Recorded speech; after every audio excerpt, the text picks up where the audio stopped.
Kongresi'ne hepiniz hoş geldiniz. Dear guests, it's a great pleasure to welcome you on the 8th Eurasian Congress on Emergency Medicine, 17th Wind Focus World Ultrasound Congress, and 18th Turkish Emergency Medicine Congress. Before we start the ceremony, I invite you to a minute of silence for the great leader Mustafa Kemal Atatürk, his brothers in arms, our martyrs, and all scientists who have passed away, and then sing our national anthem together. Öncelikle sizleri Büyük Önder Mustafa Kemal Atatürk, onun silah arkadaşları ile şehitlerimiz ve ebediyete intikal etmiş tüm bilim insanları için bir dakikalık saygı duruşuna ve ardından İstiklal Marşımızı hep beraber söylemeye davet ediyorum.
This year, we have determined the theme of our Congress as We Care, We Dare, and We Share.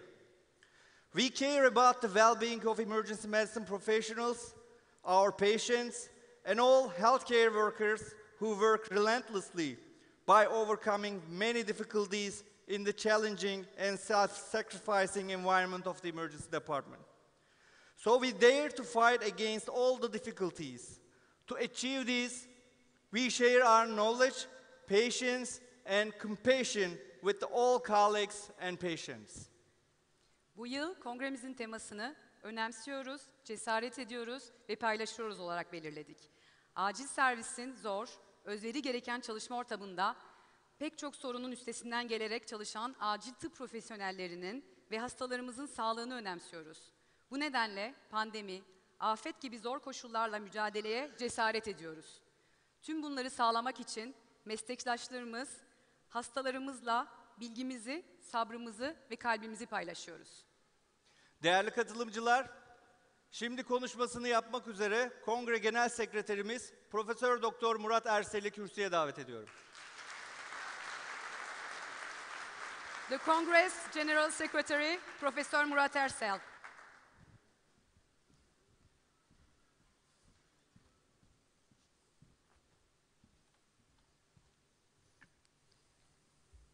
Dear colleagues, dear participants, welcome to 8th Eurasian Congress and 18th Turkish Congress on Emergency Medicine, 17th Congress of World Congress of InFocus, and also welcome to the beautiful Turkey. Let me also welcome you to the land that hosted many civilizations in the past, where continents and cultures meet, where abundance springs and where the sun always warms your soul.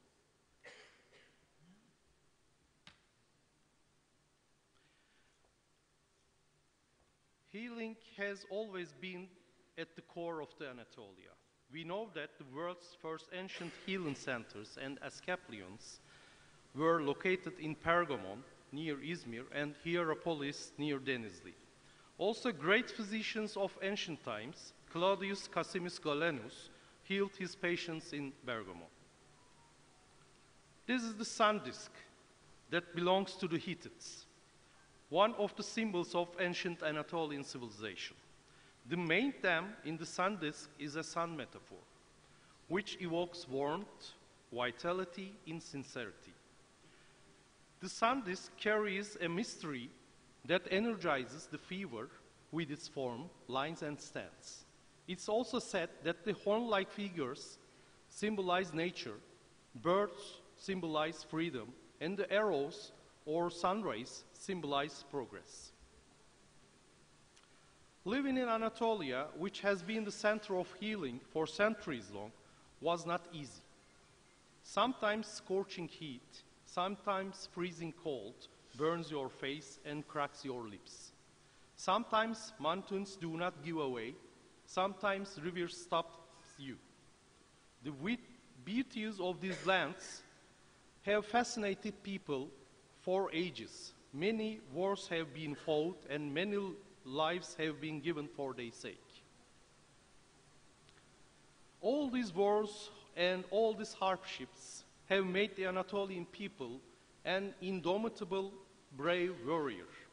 The people of this land become together like the fingers of one hand against difficulties and fight together like a big fist, just like us, emergency medicine specialists. Just like in this geography, also development of the emergency medicine in Turkey encountered many challenges with some difficulties. In 1995, when there were only a few emergency medicine residents in Turkey, the Turkish Emergency Medicine Association was established. These young doctors have struggled for years with the promotion of their specialties and development of emergency medicine in the country. In 1998, they held the first emergency symposium in Izmir, but the young physicians were not alone, and they found support from all over the world. Well-known emergency medicine faculty members did not leave them alone, and within a short time, they held their first international emergency medicine congress in Istanbul in 2001. With a short period of time, the number of emergency medicine specialists in Turkey increased, and the Turkish Emergency Medicine Association grew gradually. Later on, in 2008, The first Eurasian Emergency Medicine Congress was held with enthusiasm in Antalya, which was attended by many world-famous emergency physicians. Along the scientific maturation, emergency medicine in Turkey grew day by day. The quality of the emergency departments and emergency medical services has been increased. With the increasing scientific production and the support of reputable international academic institutions, emergency medicine congresses in Turkey have turned into a scientific feast. Now we are here with the 8th International Congress. In this Congress, more than 1,000 people, including 818 physicians and residents, came together. This is a record in the history of all Eurasian Emergency Medicine Congresses.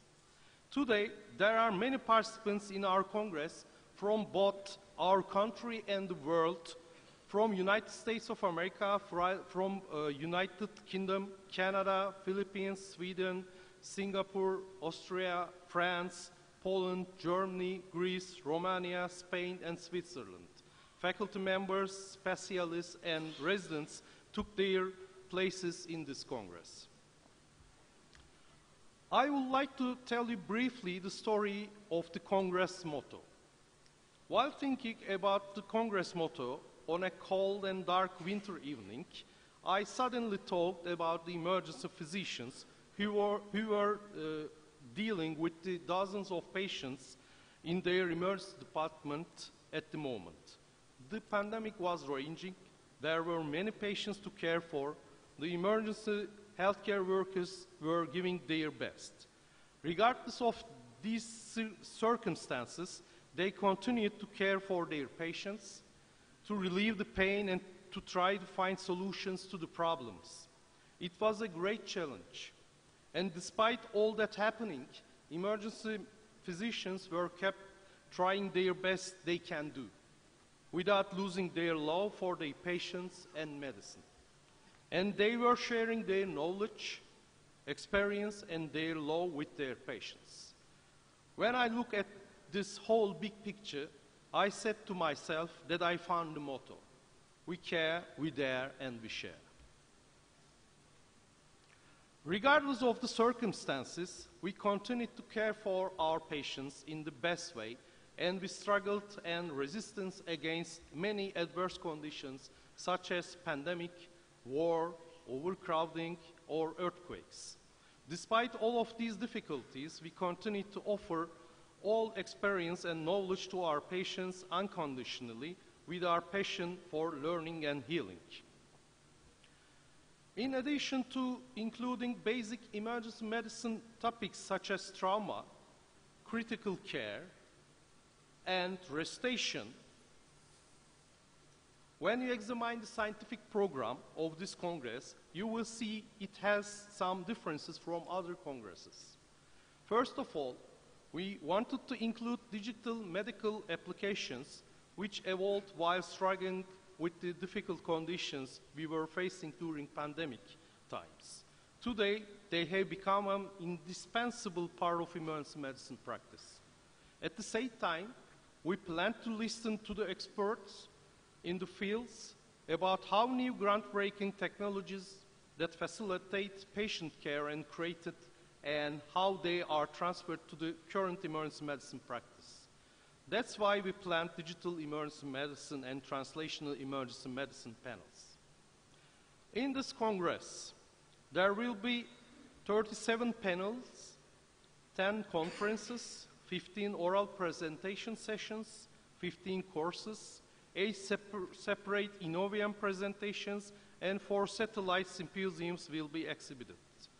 There will be a total of 34 speakers, 31 of which are virtuals in the Eurasian Emergency Medicine Congress, and 160 speakers in the Turkish Emergency Medicine Congress, and 22 presenters in WinFocus event, a total of 229 speakers. You can follow the various activities in our Congress and the comments of our social media moderators on our social media accounts.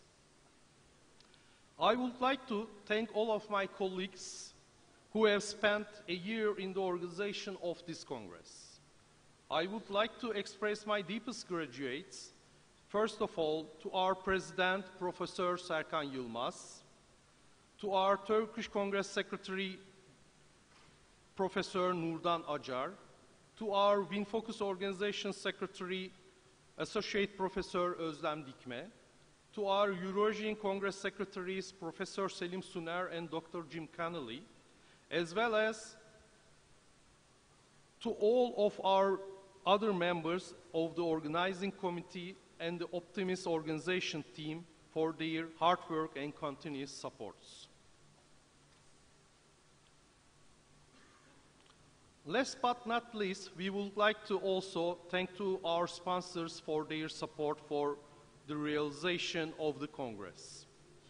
We would like to also thank the world's leading emergency medicine faculty, both participating in person and online.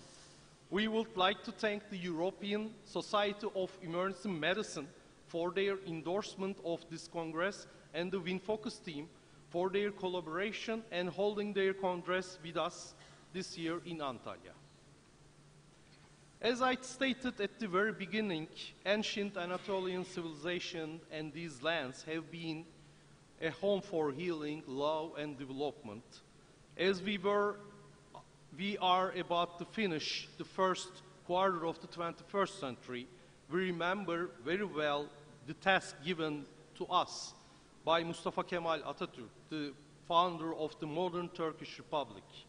We will work as emergency physicians with the free thought, with free conscience and free knowledge, collaborating with our colleagues globally. We will strive continuous development and enhancement of emergency medicine in the world in line with current scientific principles. As the Hittite sun illuminates these lands for thousands of years, I believe this Congress will continue to develop its mission on scientific basis and will be an important meeting point for emergency physicians and emergency healthcare workers in the region in the near future. Ladies and gentlemen, now I invite you, all of you, to fill the halls, to take part in social activities, to participate in scientific competitions, to listen to the innovations at the industrial meetings. Welcome to the Congress. Enjoy to the Congress. Thank you Professor Ersel. Sıradaki konuşmacımız EACEM 2022 Kongre Sekreteri Profesör Selim Suner. Professor Selim Suner, the Secretary of Eurasian Congress of Emergency Medicine. Thank you. I will be brief. I'd like to welcome all of you to the preeminent emergency medicine conference in Turkey. As with prior conferences, the organization committee has chosen a venue which is conducive to networking and interaction. During the pandemic, we've all been cooped up at home and only interacted with our families and at work. We are all longing for personal contact where we can share our experiences, learn from others, and rekindle old friendships. In addition to world-class presentations and state-of-the-art scientific information, many people from far and near have come together under the umbrella of this Congress. Please take advantage of this. Ask questions. Have conversations over tea, coffee, or perhaps a drink. Exchange stories which reflect your cultural norms. There are certainly many ways to skin a cat, even in medicine. Learn a different way of doing something and take that back to your institutions. Thank you for inviting me and making me a part of this amazing gathering. I'm honored to be here, and I look forward to meeting you in the days to come. Thank you. Thank you, Dr. Suner. Our next speaker is the WinFocus Congress Chair, Dr. Gabriele Villa. Sıradaki konuşmacımız WinFocus Kongre ve Bilimsel Kurulu Eş Başkanı Dr. Gabriel Villa. Good evening, everybody. It's a great honor for me to be here and for WinFocus to be part of this magnificent event. It's an honor for our international organization to be here and receive such a warm welcome from Turkey and from the Emergency Association of the Turkish Association of Emergency Medicine and the Eurasian Association of Emergency Medicine. Some of the words that were spent before really resonated with me. The word change, the word technology, and some of the values that represent the motto of the Turkish Emergency Medicine Organization: daring, caring, and sharing. We at WinFocus, I believe, share the same values about caring and sharing, because we're a network, and really daring in moving forward with our core mission and vision. And I would like to add another word to what's been said so far. It's the word wave, which in the law of physics is a dynamic perturbance of an equilibrium. It's a propagation. And it is exactly what POCUS is all about. And the history of POCUS is exactly the story of a magnificent colossal ripple of change in the medical practice, which started with emergency medicine and is now blossoming in all medical specialties. So I believe we would like to add this to the values that have been shared so far, and we feel privileged holding our in-person component of the WinFocus World Congress here with this amazing organization that we just saw.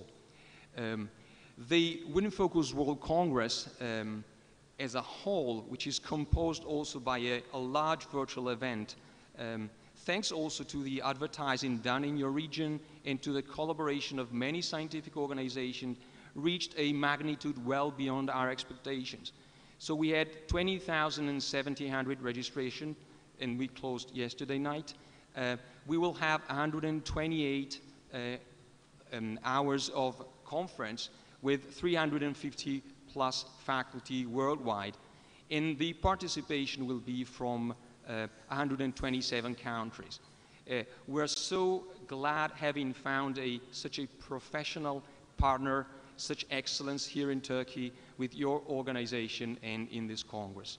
So I wish you a fruitful Congress, and we will meet during the conference, and we also hope to meet you at the virtual conference that will overlap on Saturday and Sunday.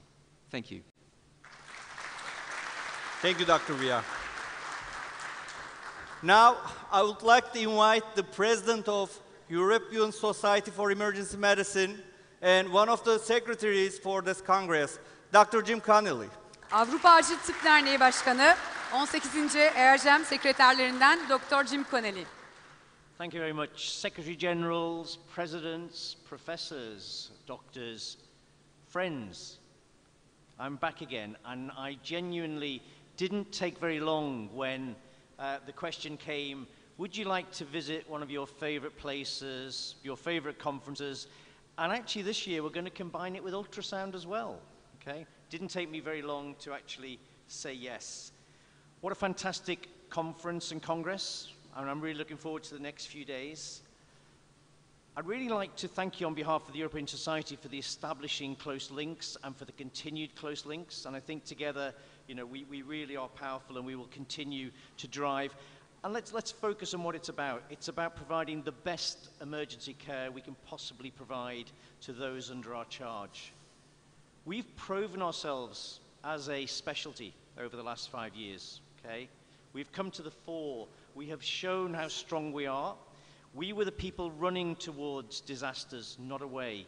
So we can sit justifiably proud. The next few years are not going to be easy.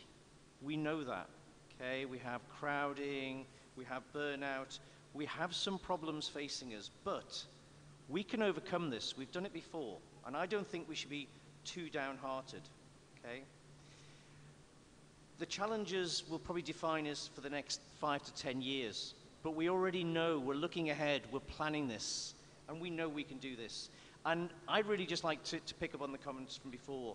This is an important time, the next few days. This is the time for us to share, time for us to dare, time for us to care and care for each other, because what will get us through the next few years is looking after ourselves and taking great value in what we do, having an absolute pride in our specialty, because we have a justifiable pride, okay? Remember, we are part of the best specialty that medicine has. So I look forward to the next few days, and as well as sharing, caring, daring, it's time to laugh, to dance, sing maybe, if there's karaoke, okay? And just share those stories, and just have a bit of a time for healing. So once again, thank you for the invite. I look forward to an incredible Congress. Thank you. Thank you, Dr. Connolly. Finally, I would like to invite the President of Emergency Medicine of Turkey and of this Congress, Professor Serkan Yılmaz, to give his opening speech.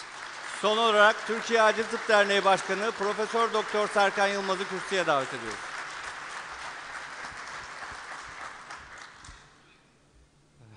Dear guests, dear colleagues, ladies and gentlemen, good afternoon to everyone, and thank you for joining us at 8th Eurasian Congress of Emergency Medicine, 18th Turkish Congress of Emergency Medicine, and along with 17th WinFocus World Congress.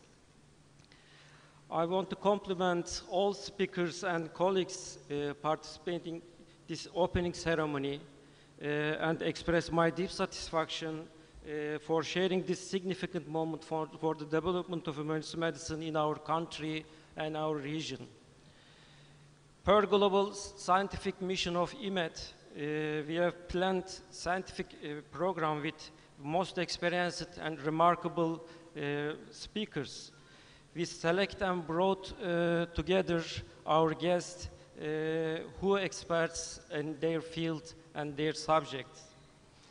We are confident that this will continue to contribute positively to clinical practice, academic advancement, working condition of emergency medicine specialists. This year, we have determined the theme of our Congress as "We care, we dare, and we share." We care about the health of emergency medicine workers who work in inconvenient working environment. We care about insufficient education opportunities of our students, our residents. Therefore, we dare to fight against difficult working conditions. We dare to look for new and innovative learning strategies. To achieve all these, we share our knowledge and our heart with our members. Today, we have 1,100 participants from 20 different countries gathered here today. It makes the Congress truly an international initiative. Their presence is also an opportunity to establish new scientific and professional bridges with different cultures and different countries. With these words, I hope this Congress provides you a forum to exchange scientific ideas, inspire new research and new contacts. Of course, this organization was prepared with great teamwork. I would like to thank our Congress secretaries who are the heads of this team, Professor Dr. Murat Ersel, Professor Dr. Nurdan Acar, Associate Professor Dr. Özlem Dikme, and Selim Suner and Jim Connolly. Thank you for valuable contributions and efforts. It's an honor to work with you. I would like to thank organization company, Altay, Gökçe, Orkun, Azet. I know you are a member of our family. Thank you for your contributions.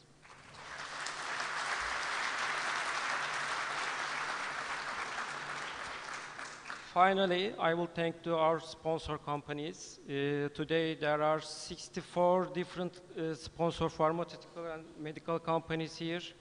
Their presence adds strength and value of our Congress. I also wish you a pleasant days in Antalya.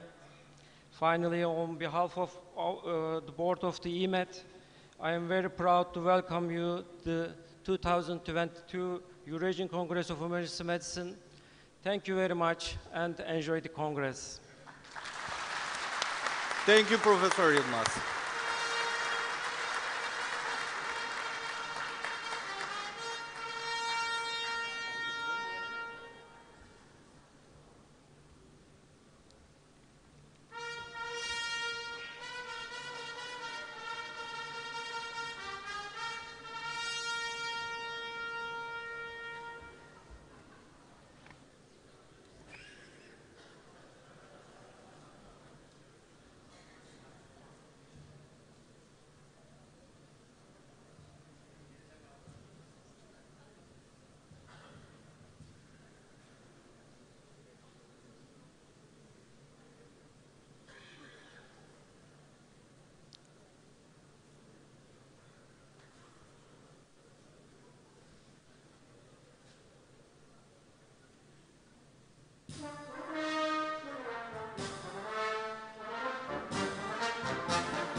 Hellolar. We thank to our bands and amazing dancers. Hi again. Hi.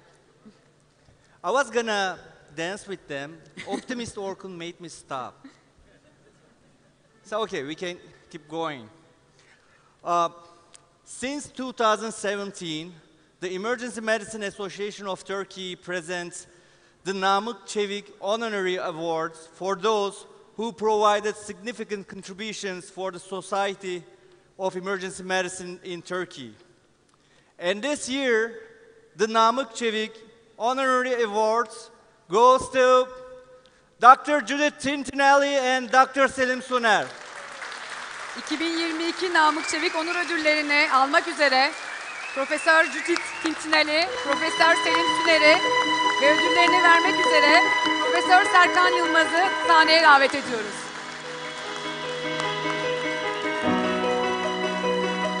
Ay ben karıştırdım.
Now, we would like to invite Professor Tintinelli and Suner to the stage and Serkan Yılmaz to present their awards. Congratulations. Tekrar merhaba.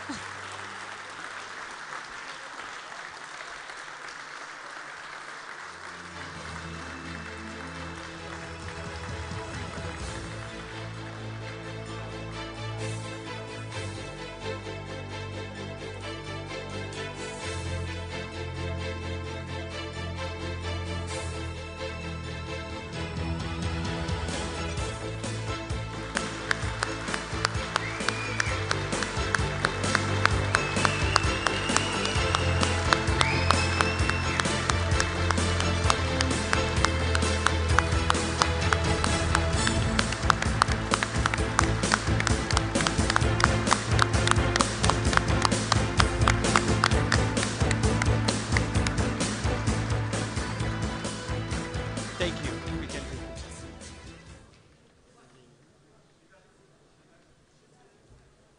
Do you want to say anything?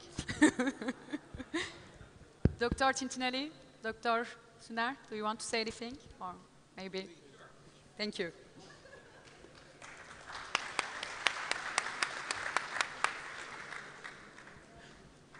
Thank you very much. This is an incredible honor, and to be up there on the stage with Dr. Tintinelli is something else, you know. It's a dream come true. I'm very honored. You know, you're all my friends. I've been with you through thick and thin over the years, and to be given this honor leaves me speechless. Thank you.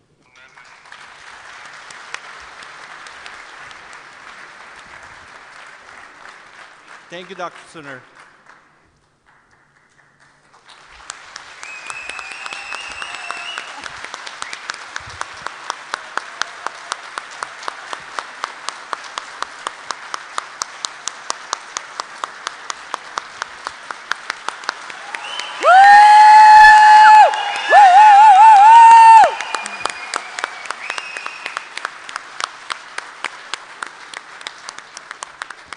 Well, thank you to all my friends, and man, it's good to be back in Turkey. Thank you for this award. Brings tears to my eyes. My mascara is going to run. Thank you.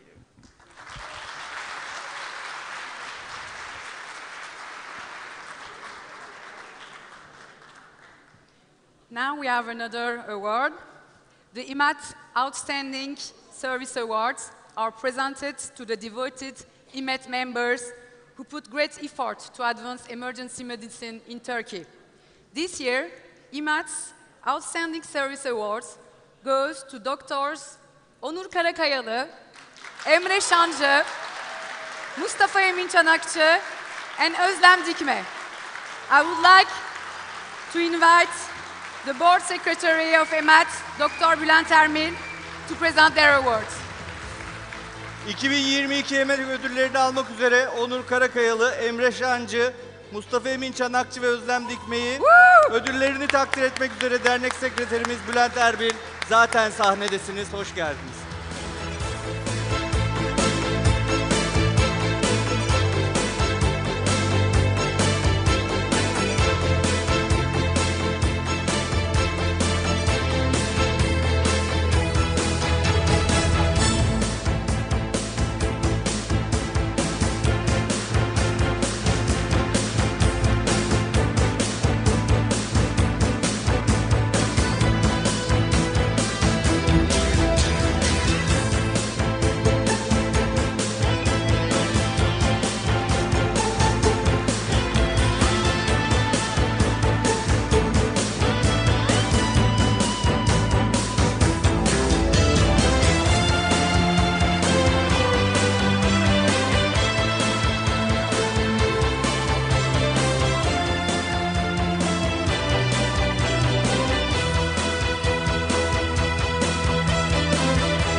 Thank you for your efforts and contributions to the EMAT. Before we give a start to the opening panel, we would like to present plaques of appreciations to Judith Tintinelli, Selim Suner on behalf of the Brown University Department of Emergency Medicine, Jim Connolly on behalf of the USEM, and Gabriel Villa on behalf of the Wing Focus. Thank you for your continued support to the EMAT, and we would like to invite you, the awardees, to the stage, and EMAT Board President Prof. Serkan Yılmaz to present their awards. Açılış paneline başlamadan önce Judith Tintinelli'ye, Brown Üniversitesi Acil Tıp Bölümü adına Selim Süner'e, EUSEM adına Jim Connolly'ye ve Win Focus adına Gabriel Villa'ya teşekkür plaketlerini takdim ediyoruz. Teşekkür, Türkiye Acil Tıp Derneği ile olan sürekli desteğiniz için teşekkür ediyoruz. Ödüllerini takdim etmek üzere Yönetim Kurulu Başkanımız Serkan Yılmaz hocamız kürsüye davet ettik.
a wonderful ceremony.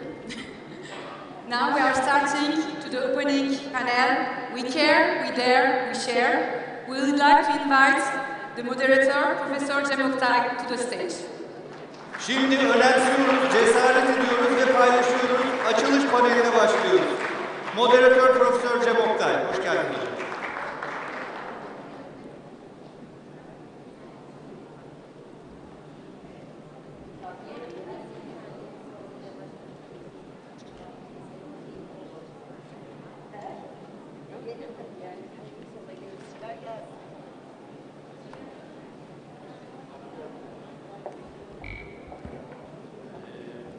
Good evening, everyone.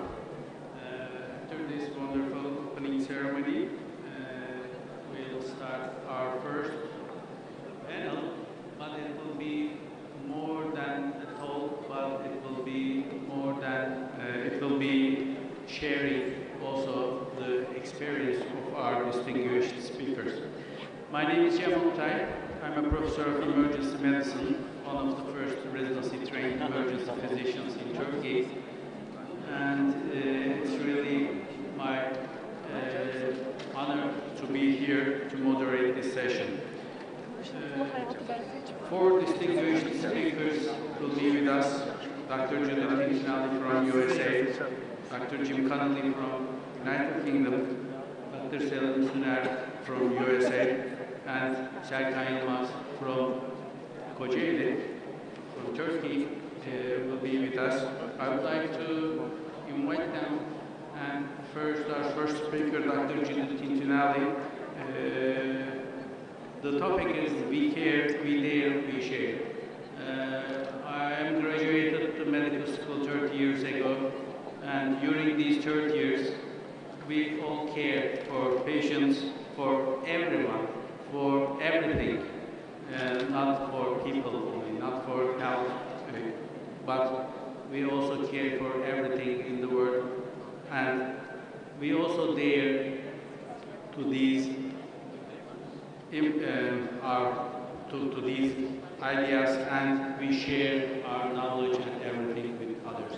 So our first speaker is Dr. Tintinali, and after each presentations, I would like our audience to ask their questions and also share their experiences with us.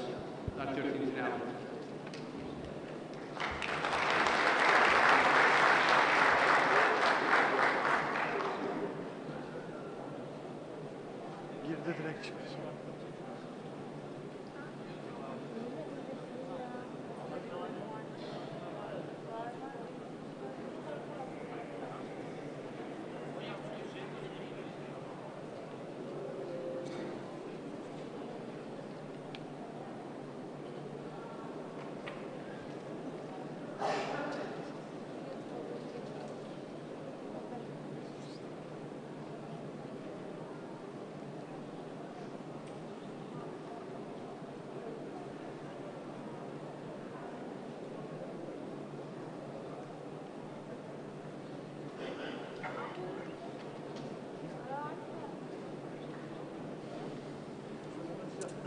Okay, well, hello, all my friends.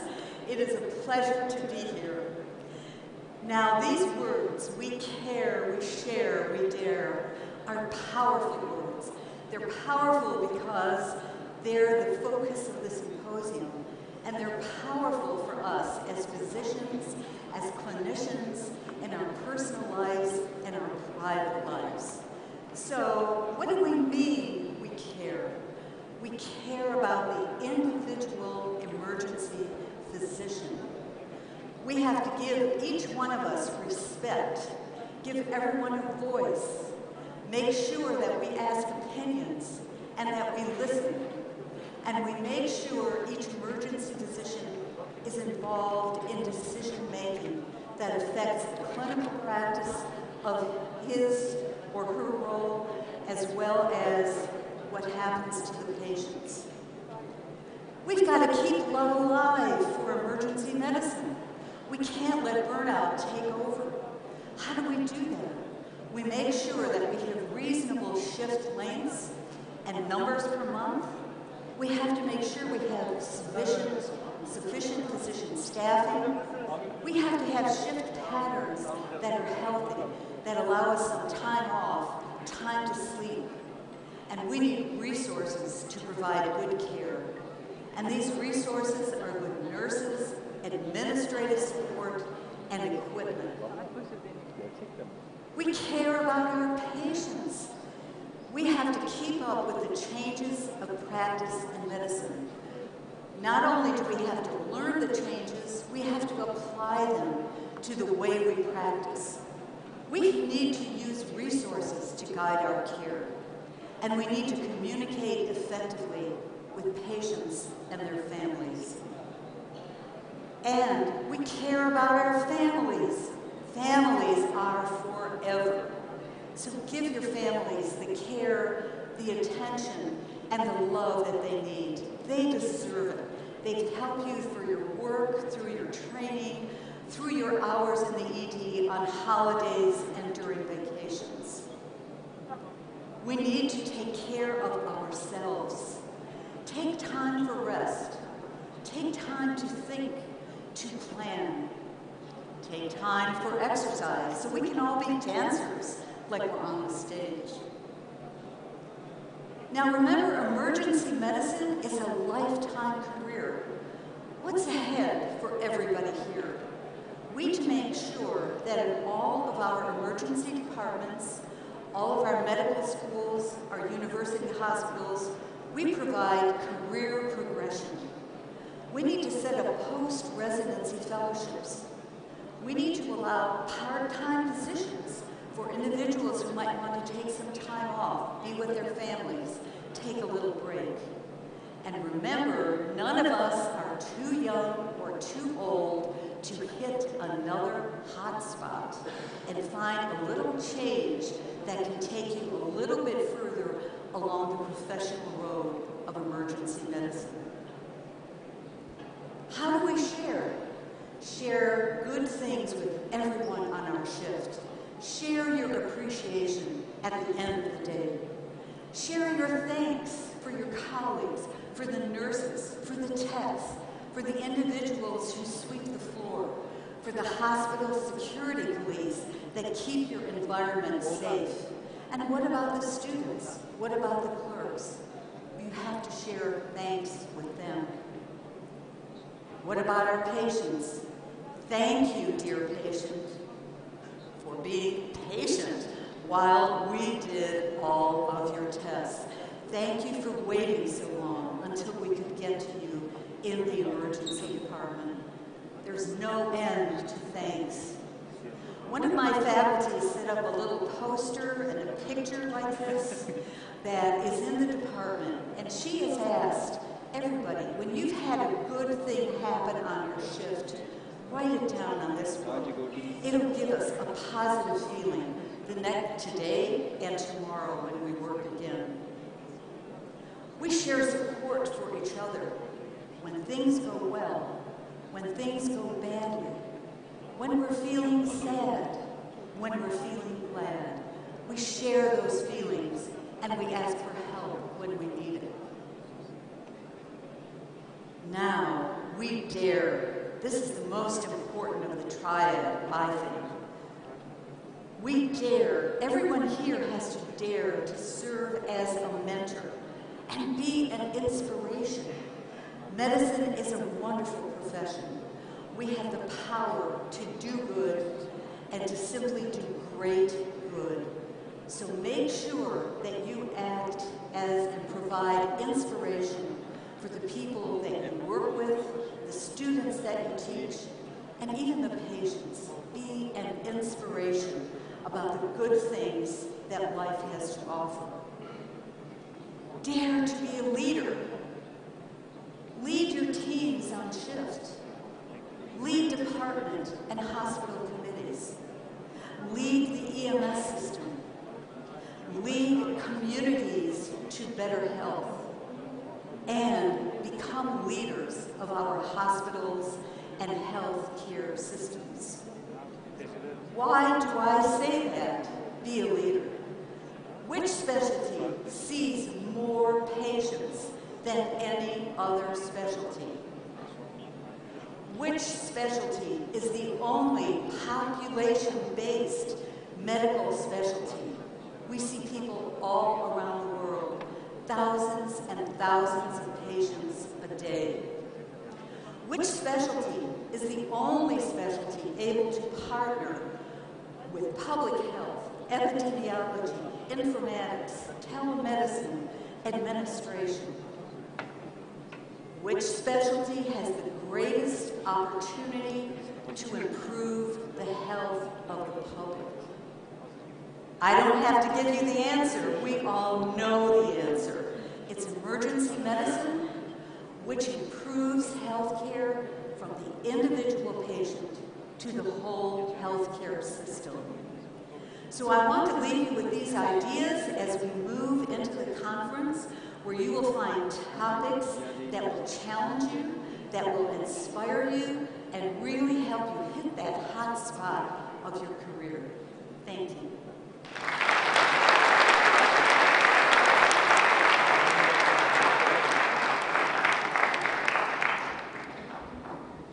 Thank you, Dr. Tintinelli. Are there any questions or any comments now, or we can have them later? Okay. Next speaker is Dr. Jim Connolly. He is the president of the European Society of Emergency Medicine, and we worked together with him for a few years in the European board exam also, and also in these exams, and not only for the healthcare but for the association, and we also care for emergency physicians with their continuous medical education also. So, Dr. Connolly. Thank you very much, Tim. Okay. Opening a conference like this is a great honour. Okay, and I think the expression and the words we've picked here are really going to resonate. I probably want to spend 10 minutes, no more than that, again, just enthusing you. It's been a hard few years, we know that. But I just want to spend, a bit like Dr. Tintinelli, that little bit of a period of time reflecting and getting you to realise why you do what you do. Okay? I have to explain this one. If you looked at my name, I'm a Mr. Okay? Now, this is a very reverse snobbery thing in the UK. That if you become a doctor, okay, and in the old days, if you had a problem that needed dealing with, okay, the physician wouldn't touch you. He would send for the barber, the guy in the corner, and the barber would come and he'd lance your pus or he'd chop your leg off. Okay? But these were considered subservient. So in the UK, if you then go on to get surgical exams and go through a surgical route, which was my entry into EM, you become a Mr. again by reverse snobbery. Okay? I truly am honoured to be the president of EACEM, as Dr. Tintinelli was saying, daring to lead on the real sort of background of giants. Okay? We've had some giants in our profession. I'm leading European emergency medicine. Okay? I'm hoping to last longer than the average politician in England at the moment. Okay?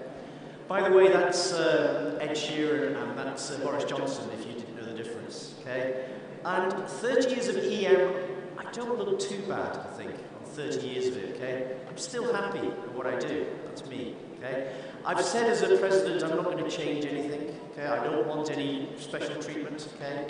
Because again, I feel lucky. I feel truly privileged to work with great colleagues in a hospital that I trained in 30, 35 years ago, which I still enjoy going to, and all that ability to do a job in so many guises, okay?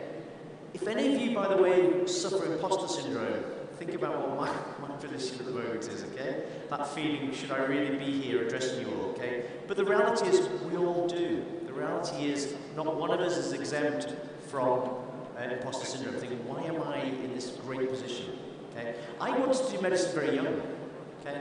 Maybe not that young, but actually I do recall, probably no you're older than 3 or 4, witnessing the latter end of a road accident and actually being enthused and thinking, I wonder what happens, who's going to look after this kid, what's going to happen? And I remember that was a very big driver for me, and never really left from that age that I knew I was going to do medicine, okay? But here's the rub. If you know Kuhn Mansur, I love this comment. He came up with this in Berlin. Don't forget, you didn't choose emergency medicine. It chose you. Because you were a certain character type. You were a certain person. Okay? You know this. Have you seen this famous flowchart?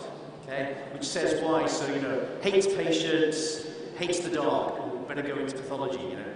Hates patients, you know. Anyway, but you can work out why. And you know the A&E bit is just no attention span, okay, totally non-existent, okay, versus psychiatry. You know that. But there are more. And I want you to think about how many of these you recognize as an EM physician, okay? Before you've even finished on the toilet, you're flushing it to leave, okay? When you go home at night and your partner says, what would you like to eat? Say, no decision. No. Just decide for me. I'm decision fatigued, okay? That aspect of having the attention span of a very tiny insect, but the bladder size of an elephant, okay? Thinking at 1 o'clock, I need to go to the toilet, and then at midnight thinking, I still need to go, I'd forgotten, okay? And this is me, okay? This is the nurses, if they're making fun of me, this is me in EM, okay? That's the sort of character. Many things going on all around the time, okay? And I'd just like to say, for those who know me, look, don't just do ultrasound, do EM as well, okay? Because, let's face it, okay? This is about the care we can give, and I don't know of any other job that can treat a 25, 26-week neonate, okay, up to a 110-year-old, okay, from a paper cut all the way up to a thoracotomy. That's a model, by the way. It's very good. It's very realistic, isn't it? Okay, so the thoracotomy on shift from a pre-hospital environment into the hospital environment.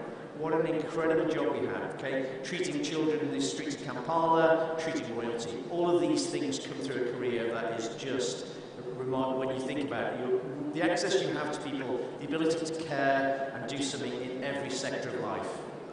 But again, just where I began earlier, I don't want to be a downer on this one, but we recognise we're going into a difficult time, okay? So this is Charles Dickens' famous comment from The Tale of Two Cities. The best of times, it was the worst of times. They go together a little bit. Because we dared, okay? We dared to go running towards what scared us. We didn't question, okay? We did what we knew we'd been born to do, what had been dragged through, the process we'd followed through life. We dared to care, we dared to do things that most people found unpalatable, okay? And we care. When we walk into this, and it's interesting, some of the contents that Judith said, totally in isolation, are ones I'm going to make, okay? When this is the chaos you're dealing with, okay, it's about that individual patient and making them feel important, no matter the fact that there's 100 other patients. And I love that, that welcoming in that says the initial welcome is, thank you for your patience. It's very difficult to be aggressive back to a doctor who says that, and most patients respect it, okay? Even in this situation here, sometimes the best thing you can do, having seen the lady third on the left, okay, who's 92, is ask, have you actually had a drink, a cup of tea? And I must admit, on shifts like this, I make more cups of tea than any other time, because it's just important for them to have that 30 seconds of knowledge that they are important. And then as they leave, take the opportunity. Take that opportunity to thank them and say, it's been a great honour to meet you, thank you, goodbye, okay? And patients remember it, just so they can still in the system, as Dr. Tilly said, that is creaking, that we're struggling with, that they feel cared for, they feel valued. And we must persist in doing that no matter how difficult life gets, okay? Because we know the result. They're all hand in hand. Crowding causes burnout, but they all go together.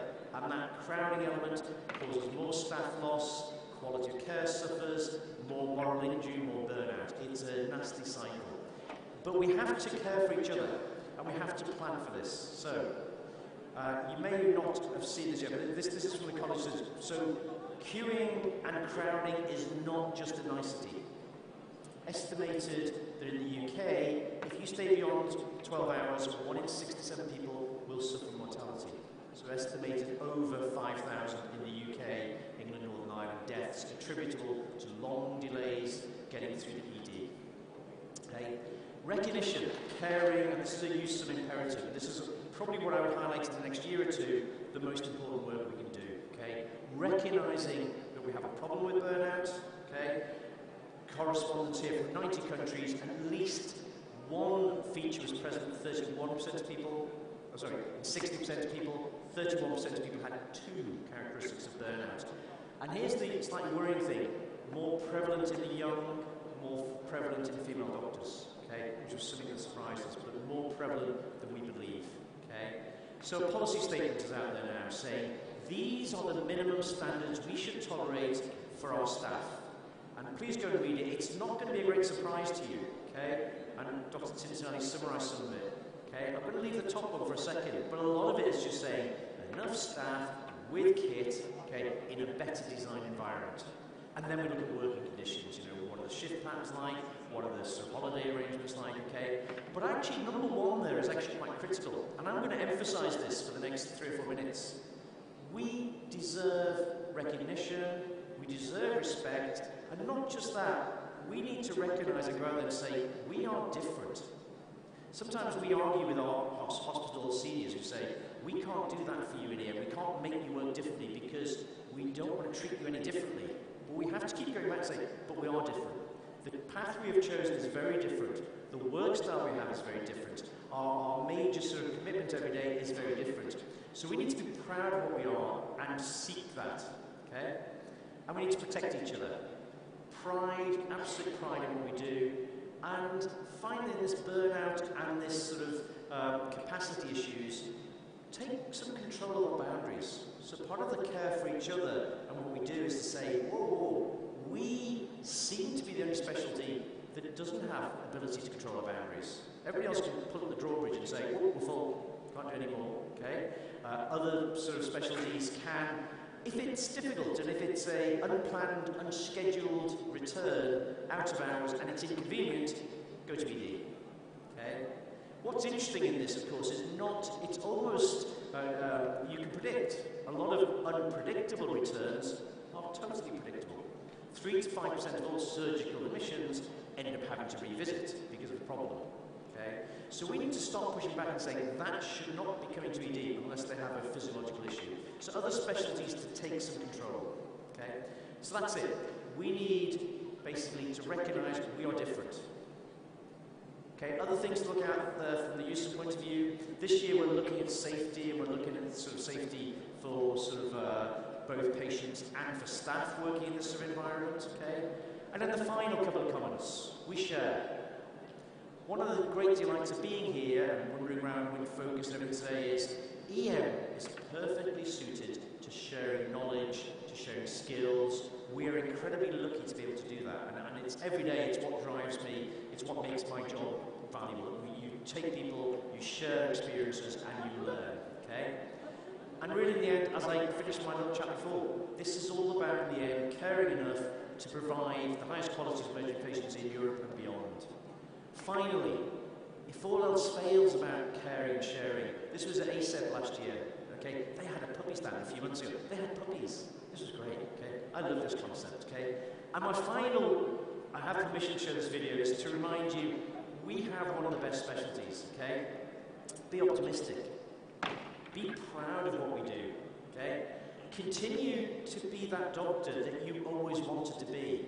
Most of us go back, didn't want to be, you know, it's the doctor you want to be who can do a bit of everything, who is not scared of stuff, who runs it towards it, okay? And then just be happy in what we do, okay? It's difficult, okay? But I have permission to show this video because I just want to show you what other specialty would have a conference where this happens. This is my happy song, I like to sing it all day long. I'll teach you the words, then you can sing along. Happy, happy, happy.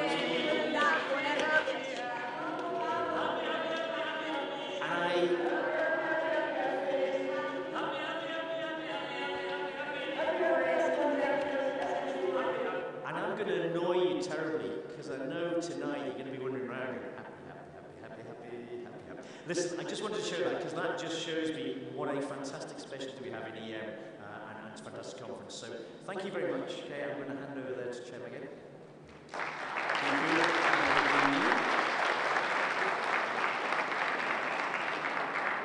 Are there any questions or comments from the audience?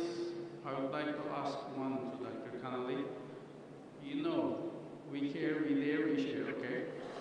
What do you think do we know enjoy? Do we enjoy also? Do we enjoy? Do we enjoy? Absolutely. Okay. And it's interesting. I did say I've just got into a semi-retirement, returning to work in a few months' time. Okay. And after 3 weeks, I found myself getting up in the morning, and it's all very difficult. Okay. And I know I'm just, you know, it's terrible. But yeah, the end point is, I think you have to be honest with yourself. You do not enjoy 100% of it, but still, no matter how, you know, I'd still enjoy it much more than I dislike it. Okay. Nobody can walk in and say 100% of what we do is easy, is not stressful, is, you know, is enjoyable, but actually still it drives there. Thank you. Any questions to Dr. Tanui? Question. There's one question. Microphone? If you shout loud enough, I'll repeat it.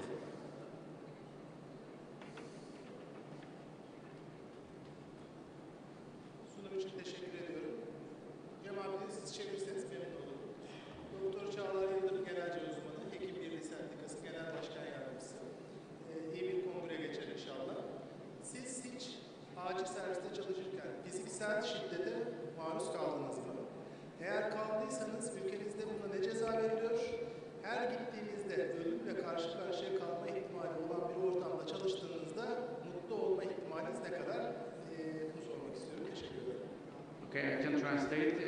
He's a general surgeon and he's the chair of worker community also. And he's asking, have you ever had experienced a physical assault while you are working? And what is the punishment of that physical assault in your country? What do you think about the gifts or performance giving for the physicians to be more happier? Okay, so the first one's very easy. There is never a place that it's never acceptable, and it's something we have to campaign for hard. Okay, we have to advocate to lawmakers in whatever country to say that that should be a much more serious punishment than it currently is. Okay, I think the problem is I've been assaulted twice, I think. Okay, in 30 odd years, which I was more annoyed because normally I can avoid it and you can see it coming. But it's interesting, neither time did both the assailants were spoken to by the police but did not get proceeded. Okay, so it's often up to the individual or the hospital. Okay, I'm with you. It should be a never, you know, there should be a harsher punishment just because of the ramifications it has on other people, families, other patients. I think we need to make it zero. But the answer is yes, it happens in every system. So the second part of the question was about performance. What's the punishment for physical assault to physicians? What's the punishment? Punishment, I'd say, can just be simple warning, a fine. It's, you know, it's nowhere near where it should be. But there is no. In the UK, they are talking about making laws for blue light workers, ambulance, sort of fire, and increasing it. But it hasn't happened yet, as far as I know. And it still doesn't match up with the severity of what's happening. What about encouraging physicians with gifts or others, I think? What do you think? Does this stop burnout or happiness? So you look at the reward. I think most people's reward is to go in and do a job they love, well-staffed, able to rest. I think rather than anything financial. Although, interestingly, for example, in the UK, I don't know if you've heard that our nurses are going on strike. Which has never happened in 100 years, okay? The remit is it has to be around wages because, and same as doctors are not allowed to strike in the UK, for example, based on politics. They can strike for say we want better pay, better conditions, but they're not allowed to strike politically. So I think the answer to the question is most of us would happily carry on if we were respected, had enough kit, enough sort of space, and enough ability to do our job, okay? I don't think most of us wake up in the morning with a financial reward as the top of our list. That's my personal view. On the other hand, it's not free, of course. You know, we also have to get beyond, don't we, the charitable, we'll do it because we've always done it. There has to be an element of saying, no, we are professionals as well.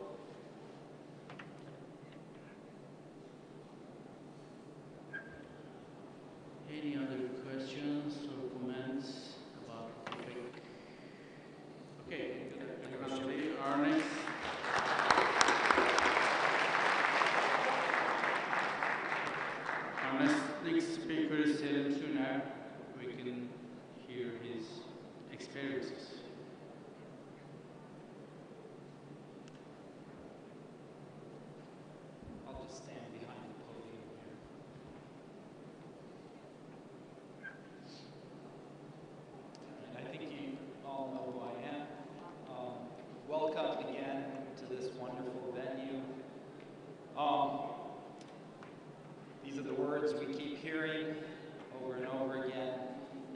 like to look at this theme of this motto from the eye of the pandemic.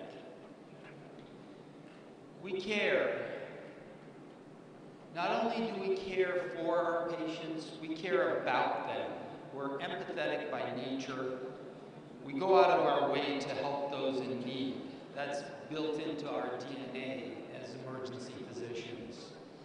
When primary care specialties shut their doors in the early days of the pandemic, emergency physicians were there to care for those in need. Not only do we treat our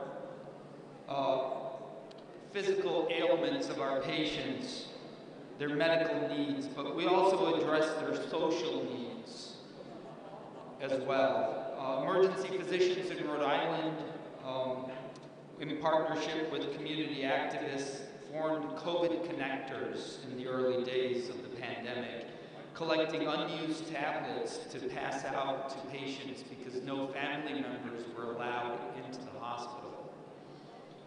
And this is my son who actually formed this organization with some emergency physicians in my department. Let me tell you the story of Mrs. Jones, and she actually gave us permission to use her pictures and to tell her story. She was admitted to our field hospital when our hospital was busting at the seams. This is Mrs. Jones 10 days after she was admitted. For the first week, she was on 40 liters of nasal cannula high-flow oxygen. She couldn't talk, but she had this tablet and she would contact her family daily and be in touch with them. She had COVID pneumonia, was hypoxic. Against all odds, she improved. She got weaned off of oxygen, got physical therapy, and she was able to celebrate her birthday with her family, who came to the convention center in which this field hospital was, and was able to see them through the windows. This is how we care for Mrs. Jones. We didn't just get her to feel better physically, but also emotionally.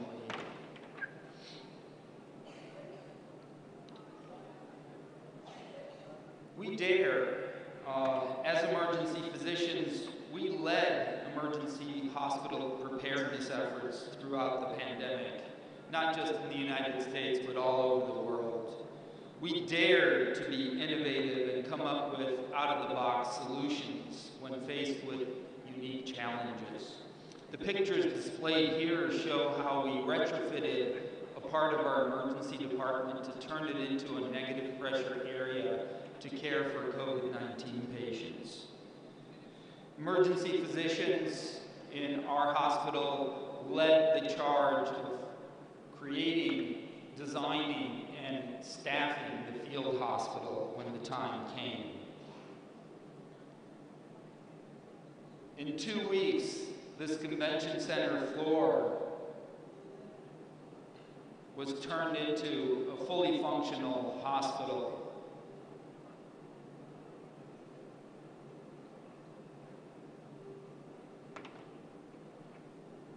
And when you dare, things get done. But we're not done. Unfortunately, we can't stop being creative and daring. We need solutions to an ever-increasing number of crises which face emergency medicine in the wake of the pandemic. Rising rate of violence against healthcare workers in the emergency department is one of them. And you all know this probably better than anyone in Turkey, but this is happening all over the world. We need to come up with solutions. We need daring, out-of-the-box solutions to this problem.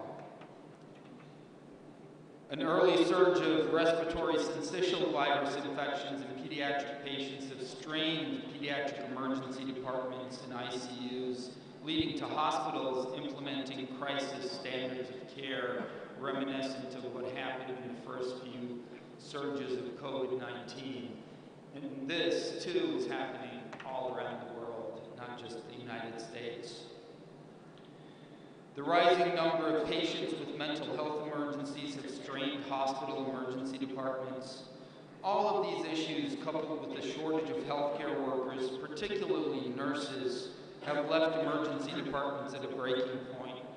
The American College of Emergency Physicians, in partnership with sister organizations, wrote a 15-page letter to the President of the United States asking for solutions. That was daring. And we share our knowledge, we share in small groups. Unfortunately, for the past 3 years, this was how we were sharing information. And I know all of you, as well as I, have been craving for intellectual contact with friends and colleagues. And I would much rather prefer this type of sharing, and I'm honored to be a part of this Congress. Thank you.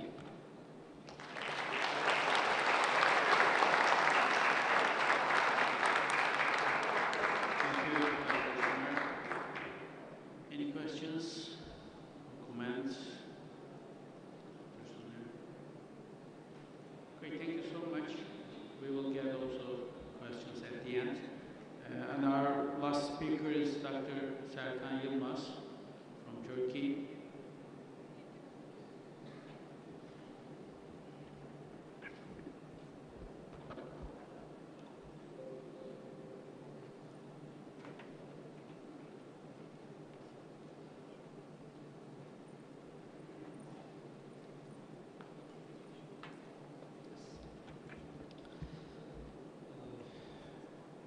Good afternoon again. Kindly said be optimistic, but my close friends know me. I am a real pessimist and real skeptic person. For that reason, my presentation will reflect me. Whenever I attend a scientific meeting, a few sensitive speakers address problems like violence, like crowding, obviously because no one wants to hear about problems they already know. We arrive ED to each shift as emergency physician, but we worked as urgent care providers, primary care providers, social workers, sometimes dentists, sometimes podologists.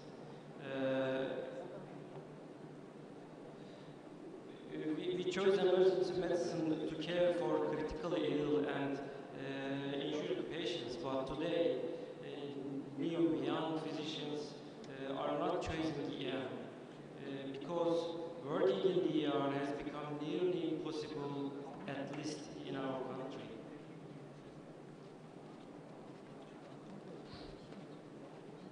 Good clinical practice and what the patients truly need often conflict with what the patients wants or expects. We also want patient satisfaction, patients to be satisfied, but we cannot use this concept as perfect customer satisfaction. Studies suggest that hyper-focus on patient satisfaction is harmful. But leaving the patients unsatisfied, although appropriate treated, place physician between a rock and a hard place. This is one of the important problems today. Let's continue. The number of emergency medicine residency program grew up 45 in 2012 to 100 in 2022. And there will be a glut of emergency physicians by 2030. Many of these residency programs residency program are not affiliated in universities. They have been started of Ministry of Health and eager to access search of cheap labor. As a consequence, the quality of education and medical care sacrificed at the altar of corporate profit. This is big picture, I think. Governments looks healthcare as an industry. The only raw material of this industry is the patients. The whole system based on patient satisfaction, and you are a cheap labor.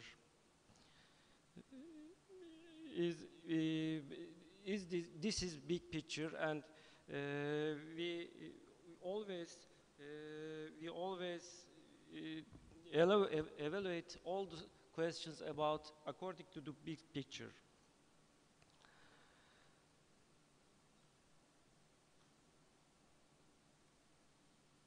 So what can we do?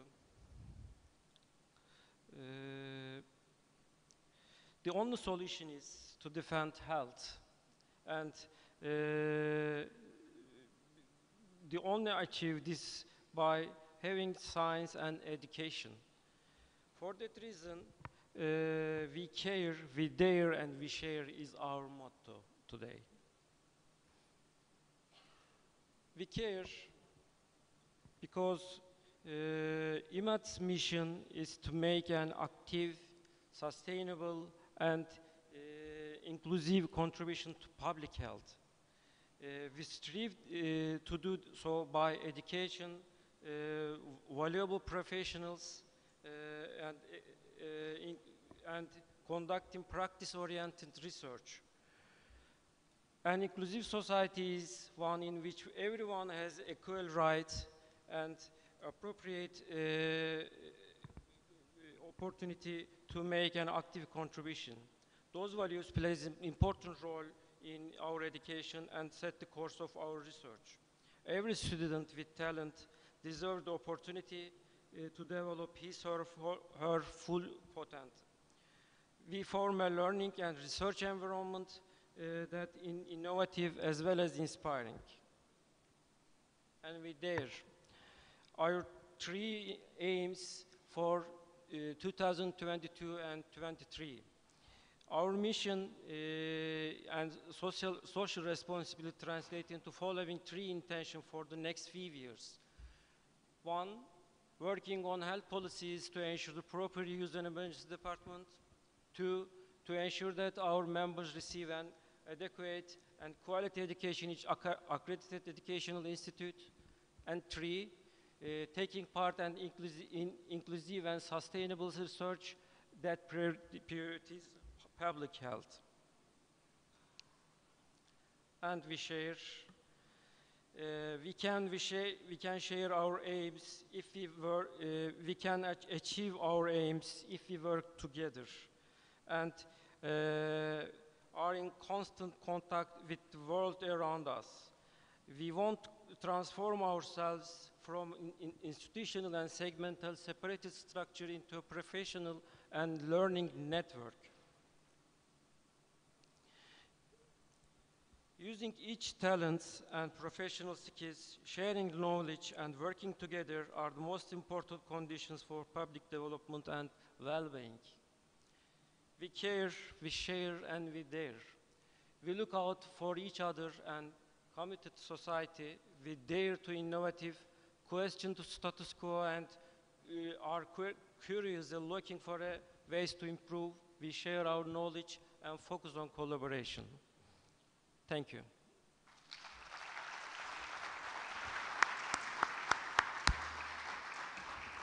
Thank you, Dr. Yılmaz. Any questions or comments to Dr. Yılmaz? Okay. As Dr. Tintinelli said, emergency medicine is a specialty, population-based specialty.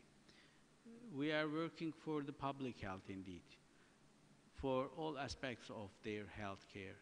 And although we have some problems these days, especially the overcrowding maybe, or some resources are limited, and people are burnout or something like violence, but the real patients are not the guilty ones, I think. We should love our job.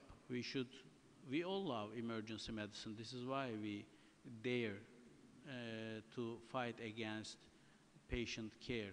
So a few people are burnout maybe these days, but I would like to ask all the speakers, what are your suggestions to young emergency physicians about the future of emergency medicine? What are your recommendations for their well-being? Do we have a microphone for the speakers? Yes. No, yeah, okay, maybe, yes.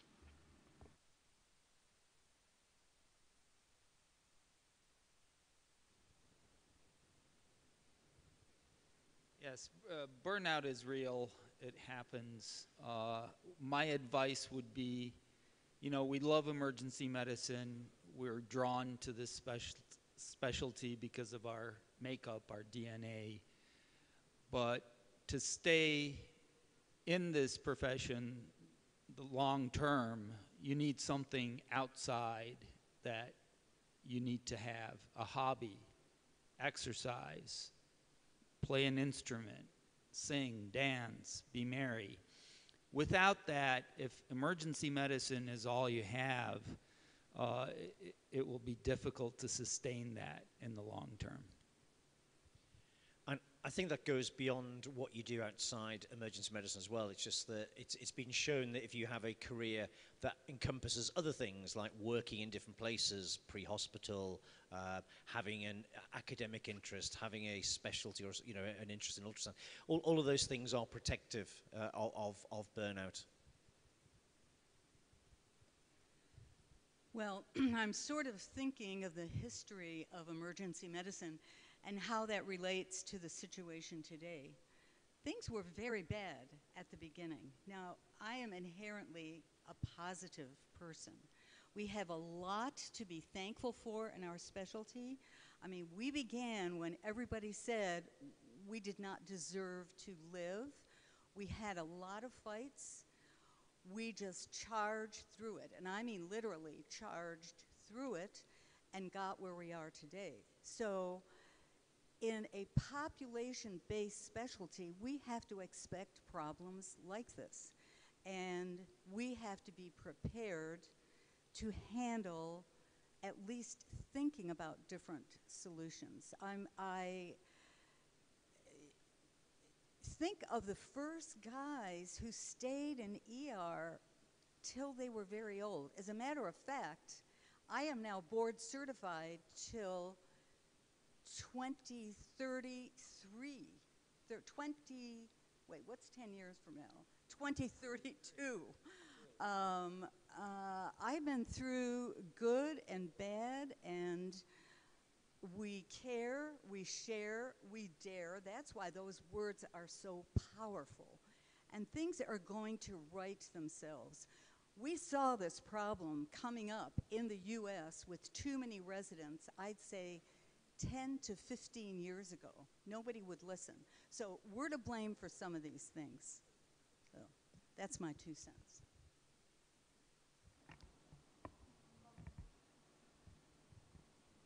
I think we should all work to change the system. We should be in higher levels to be more positive about emergency medicine and for the healthcare also. Some of us should be in politics side, I think. Maybe the Ministry of Health. Yeah, okay. Any other questions or comments? Yes, there's one question. Okay, this side.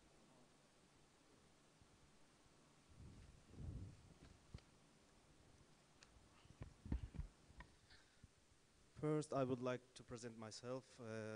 My name is Rifa Hamidov. I came from Azerbaijan. We joined from Azerbaijan, and our aim, our principle is create the emergency medicine in Azerbaijan. Our support, the company is USAID, and the World Health Organization also help us to create emergency medicine in Azerbaijan, like it was created in Turkey 20 years ago. So the doctors in Turkey helped us in the last 3 weeks.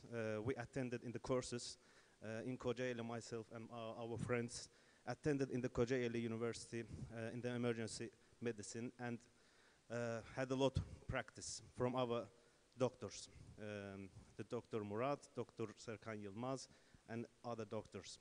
So my question is, in the speaker's speech, I heard about in the emergency medical department, there are some burnout moments. So I saw in Turkey as well, a lot of the patients in the emergency department. And I just wonder if we will create in Azerbaijan our medical emergency department, will we meet the same or the similar problems in Azerbaijan? Like when we open our emergency medical department, the internal medicine side and the surgical medical side, from both of sides, all the patients will come to emergency department, or how to create this emergency medical department? And I want to get the recommendations. So I just paid attention in the speech of the Mr. Connolly. He also told about that, the burnouts, a lot of patients, and the doctor should decide which patients should admit to the emergency department. So we just need recommendations. We need a lot of recommendations, but some little recommendations I wanted to know right at the moment. Thank you so much. And I am very happy to see here the Dr. Tintinelli, Dr. Connolly, all other doctors. It's very, we got chance to see meet how to say, face to face. Thank you so much. Thank you. Any comments? So I think the question there was about, rising need, and to some degree, emergency medicine is a victim of its own success, of course. That certainly in my country, it's because it's so good that people want to go there. So if you're starting a system from fresh, you have to look at avenues of accessing into ED.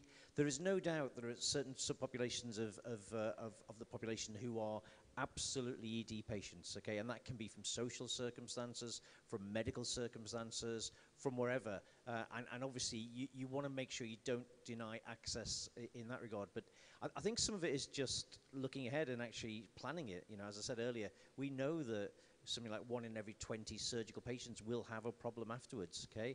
And again, I'm not sure, they're the sort of things we should push back on and say there needs to be systems in place to pick them up. They are absolutely scheduled. They're not unexpected. So you actually plan for that and don't just rely on ED. I think Paul Atkinson uses the expression to sort of take on what's a bit inconvenient for you as a specialty. So other specialties need to take some ownership of some of the problems they've got. I think in terms of accessing in, you either have the two choices. One is that access in is a bit like, I think, the Norwegian system, which is only you get taken in by ambulance and or told to go to ED, but in general you don't just attend ED, and that's part of the psyche of people as well as the general sort of public feeling about it. So it's either that, or once they do arrive, you have to have other structures in place to look at and stream into ambulatory, to next day care, all of those aspects. There's a saying, if you build it, they will come. So I'm afraid there's really no good way of preventing that. In the United States, we're bound by law to see every patient that walks in. We cannot turn them away. It's against the law. And that law was formed with good intentions. But the law says that we have to provide a medical screening examination to every patient that comes in. Now, the definition of medical screening examination is not very clear. If you have an MRI and the patient may need an MRI, then the patient should get an MRI, is one interpretation of doing a full medical screening examination. So maybe determining the legal aspects of what should be an emergency, because you can't really define an emergency. We tried this in the past, you know. Is a paper cut an emergency? It may be for the patient, it's not for the emergency physician. So it's very difficult to define an emergency from a population perspective. But if you have clear laws, well thought out laws that are applicable to the current environment, that may help. Well, the U.S. has tried for 50 years to cure ED overcrowding. So my thought is that's an inherent part of the specialty. Like a traffic jam when everybody's trying to go home from work at 5 o'clock or 6 o'clock in the evening. And the reason it's getting worse is because it's a societal problem. Lack of things that we in one specialty cannot fix. We can try, and some good things have been done. Different triage methods, separate psychiatric emergency departments, teletriage, but they're not making much of an impact because it's a society problem that needs to be recognized. We need enough hospital beds, enough resources. We need to stop corporate emergency medicine. I don't know how we're going to do that.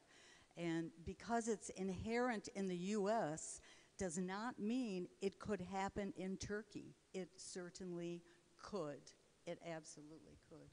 But society has to get going to help us fix the problem. Thank you. I think the problems of emergency departments cannot be solved in emergency departments. It's a public health problem, and we should work with public health people and the administrators to foster the primary health care, maybe. Make hospitals working better for society. So this may be the only way that we can have some solutions for overcrowding, maybe, but we should work on it. We should also work on it. We need more publications, more researchers about the topic in Turkey also. Yes, Diana. Thank you very much. Diana Cimbășu from Romania. I remember that Professor Tintinelli said human resources are very important, and all of us, we are talking about this. And in this context, I want to ask you, what are your recommendations, what are your answer about education starting from medical school? Because if we want to have residents, if we want to have many people in emergency department as nurses and physicians, we have to start from medical school. And I think this is also our job to do this starting from the first year in medical school. What is your opinion about this?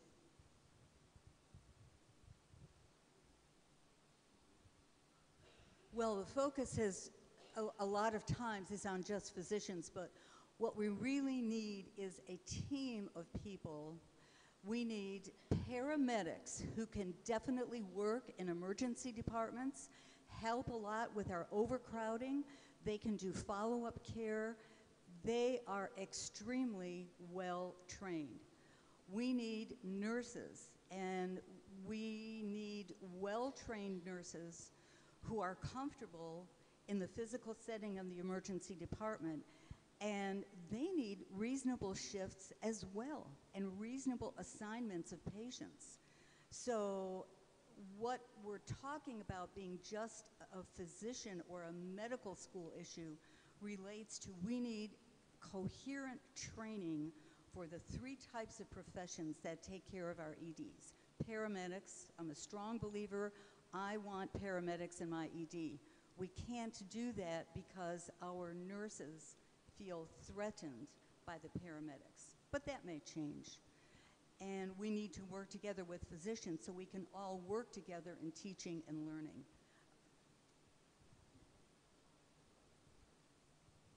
Dan, I share your view, and it'd be interesting to take a poll in the room. How many people ended up as emergency physicians because as a student they got exposed to people who they looked at? And I certainly remember in my career, actually, just the first time I stepped foot into an ED, I just knew that's where I would be.